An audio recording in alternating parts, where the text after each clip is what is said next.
मोठी ओळख आहे. हा, मग काय तर मोदी साहेब पण काय म्हणजे माझी ओळख पण करून द्या की त्यांच्याशी. ती येणार आहेत आता दिल्लीला जाणार आहेत.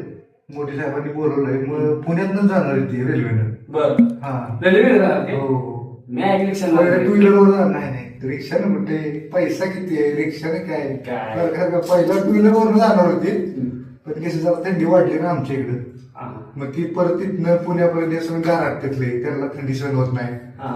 लगेच असं होतं त्यांचं. असं होतंय. हा. हा, मग तुमची चांगली ओळख आहे की. हा, त्याचं पोरं काय म्हटलं वयाचं काय त्याचं राव तुम्ही बोलताय असं म्हणजे आम्ही कुठं बोलतोय मला वाटतंय खोटं पण आता बोलायचं खरं वाटलं मला आता.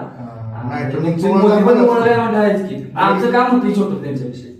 करू करू करू ना बघा जरा. नाहीतर तुम्हाला खोटं वाटलं असतं ना मी आता डायरेक्ट तुम्हाला फोन आला असता त्यांचा फोन बघायचं तुम्हाला नाही तर बघायचं तुम्ही होतं. परत लय अवघड आहे तुम्हाला पण राहू दे आता. हा, मग नंतर असं- next time आपण असं असंच घेऊन राहायचं काय एकच वाद कोण बिचुकले. संपला विषय बिचुकले